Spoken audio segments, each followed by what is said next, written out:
the ability to control and dominate. We get this from 12b, right? So value positors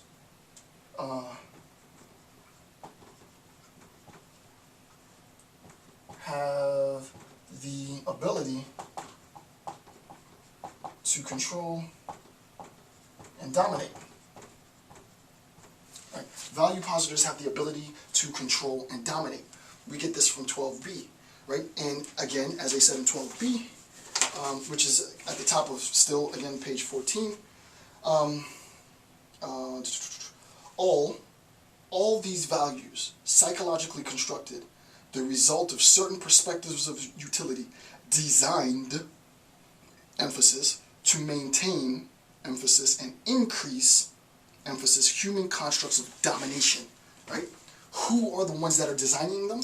The value positors. That's the only person that can be designing it.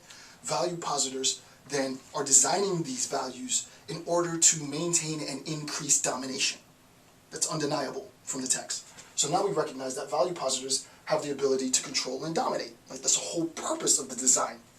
The design of what? The design of the moral imperatives, the system of values, the ideological system of beliefs. I hope I'm not going through this too fast. It's not intuitive. I mean, this is a very complex argument. Number 3, page 6 still, level deeper.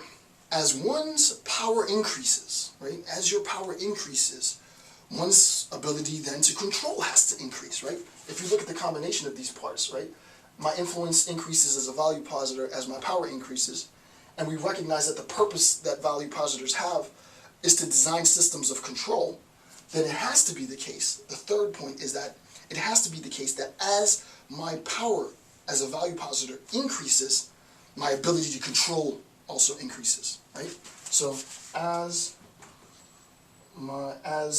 the value positors ability as a value positor's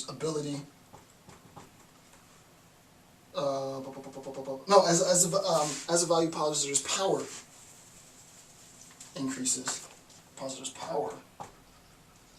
increases, the ability to control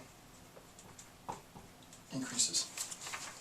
As the value positor's power increases, as I elevate in stature, my ability to now control increases, right? Because I've designed this system to control, right? So I've thought, I have an agenda, I have a secret agenda, and that secret agenda is to get people to do what I want them to do, and whatever that thing might be. It might be to drink the Kool-Aid, right? As in the case of Jim Jones. It might be to, kill a massive amount of people, as in the case of acts of genocide and terrorism. It might be something as simple as, a system of control in the family in which, the kids are to be seen and not heard. It can be something as trite as that, right? I create a system of values. The kids buy into the fact that interrupting adults during conversation is rude. They buy into this whole system.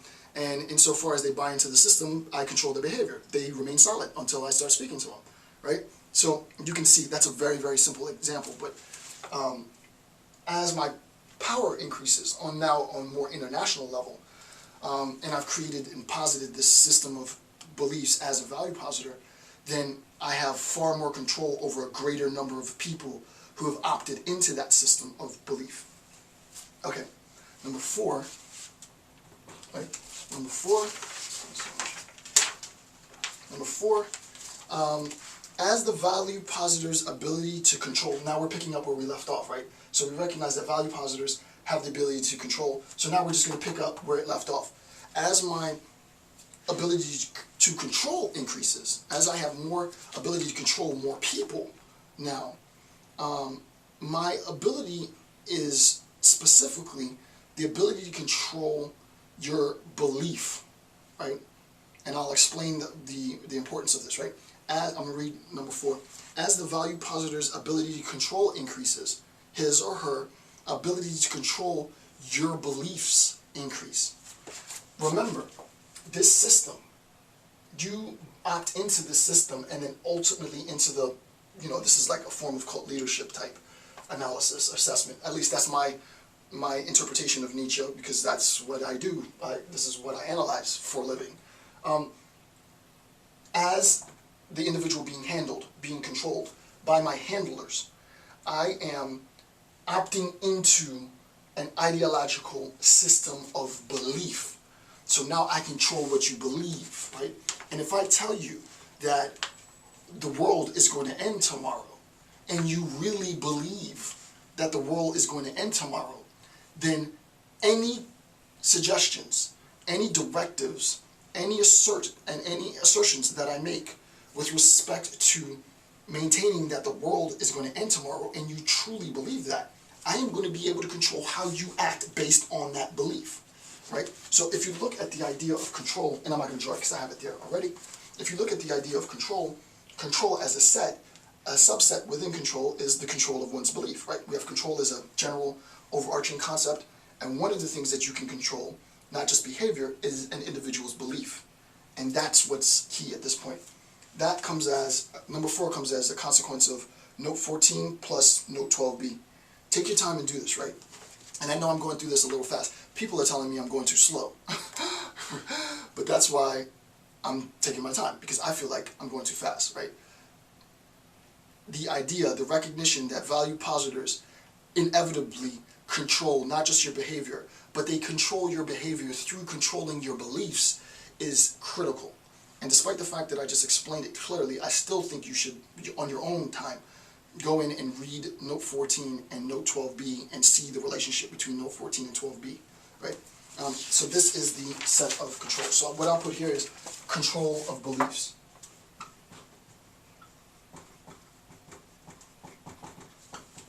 Right? Control of beliefs, which is absolutely important, right? Control of beliefs.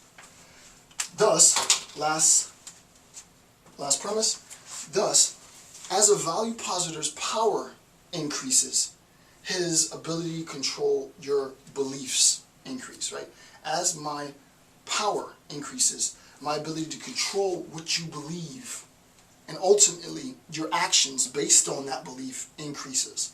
So there comes a point, and I don't want to jump ahead too much, but there comes a point at which the power of the leader, whoever this charismatic figure, and this person's invariably charismatic, but the power of this charismatic figure is so pervasive, is so large, is so superhuman, as we'll see in a second, is so otherworldly, as we'll see in a second, that the mere utterance of a system of belief, when I say that it is X, it's not that I believe that it's X.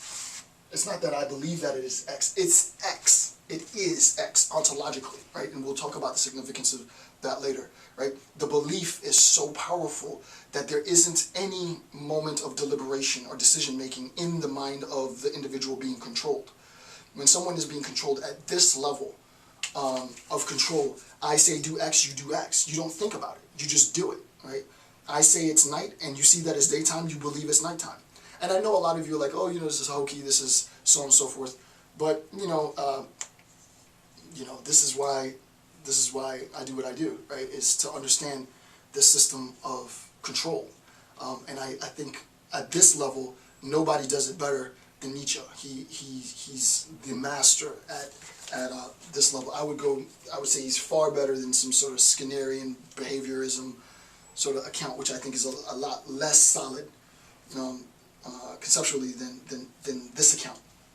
Okay, so the version is, I believe what he's saying because he's such a powerful man. That's sort of the very trite, simplistic way of saying it. Man, he's got to be powerful. He's got to be right because he's powerful. But we see at a much deeper level what I just explained, right? What I just explained is a far more complex, orchestrated, willfully and intentfully designed system of ideological beliefs for the purpose of controlling human beings, like you control a robot.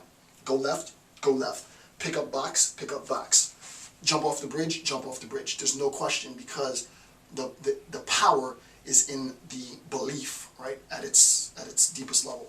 And to be honest with you, I've gone over even, I could have taken it probably 2 levels deeper, but for the purpose of trying to expedite the lecture and get through 1,000 different notes, there's only so much that I can do, right?